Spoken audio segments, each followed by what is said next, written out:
শিল্পী এগৰাকী এখন গামোচাৰ যোগ্য নহয়নে? আৰু মঞ্চত গীত গাই থকাৰ অৱস্থাত শিল্পীজনক গীত গাবলৈ বন্ধ কৰা কথাটো ধেমালি কথা নে বাৰু? আচৰিত কথা। অসমত কি ঘটি আছে আৰু অসমীয়া মানুহ হৈ আমি অসমীয়া মানুহক কিয় ভাল চকুৰে চোৱা নাই? কিয়? কি কাৰণে এজন শিল্পীক এনেকুৱা কৰিছে? বহুত দুখ লাগিছে আচলতে কথাটো। কিছুমান আমি শিল্পীক চিনি নাপাওঁ, চিনাকি কৰোৱাই নিদিওঁ ইজনে সিজনক। আৰু চিনি পোৱা শিল্পীক, এজন ভাল শিল্পীক আমি সন্মান নকৰোঁ, মঞ্চত অপমান কৰোঁ। কিয়? কি হৈছে এইবিলাক?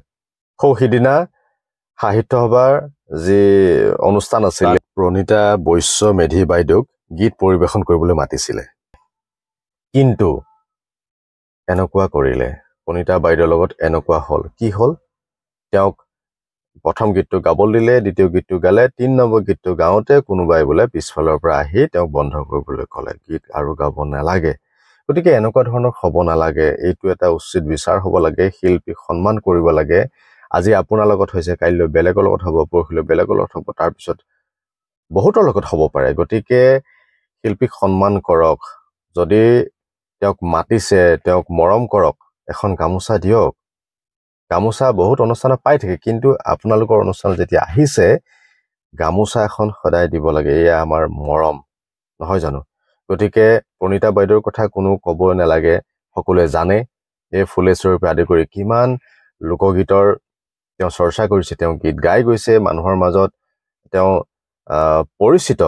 গতিকে শিল্পীক সন্মান কৰিব লাগে। আৰু সাহিত্য সভা নামটোত বহুত শ্ৰদ্ধা, বহুত ভক্তি, বহুত সন্মান সোমাই আছে, কিন্তু এনেকুৱা ধৰণৰ ঘটনা হ'ব বুলি মই সপোনতো ভবা নাছিলোঁ, আৰু এনেকুৱা ধৰণৰ হ'ব নালাগে। বহুত কিবা কিবি হৈছে এইবাৰ।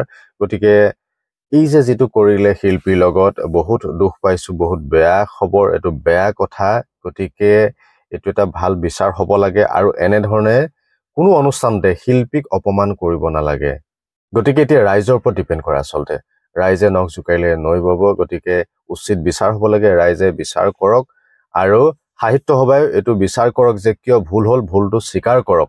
আৰু এনেকুৱা ধৰণৰ ভুল কেতিয়াও সাহিত্য সভাত হ'ব নালাগে। কোনো অনুষ্ঠানত শিল্পীক এনেকে অপমান কৰিব নালাগে। বহুত দুখ পাইছোঁ, বহুত কষ্ট পাইছোঁ।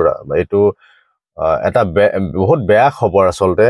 এজন জ্যেষ্ঠ শিল্পী, এগৰাকী জ্যেষ্ঠ শিল্পীক এনেকুৱা অপমান কৰিছে, আচলতে লজ্জাজনক কথা। নে তেওঁক লোকগীতৰ শিল্পী বুলি অপমান কৰিলে? যদি অপমানেই কৰিব লাগিছিল, তেতিয়াহ'লে তেওঁক কিয় মাতিলে? এনেকুৱা বহু কথা আহি পৰে। সকলোৱে শিল্পী, শিল্প কৰ্মৰ লগত জড়িত থকা সকলো শিল্পীকে আমি সন্মান কৰিব লাগিব। আমি ইজনে সিজনক সন্মান কৰিব লাগিব। অসমীয়াক যদি চিনি নাপায়, তেতিয়াহ'লে কেনেকৈ হ'ব? বিদেশৰ পৰা আহি পিনে তেওঁলোকক বেছি মৰম কৰিব, আমাৰ অসমৰখিনিক এলাগী কৰিব। এনেকুৱাতো কোনো কথা নহয়।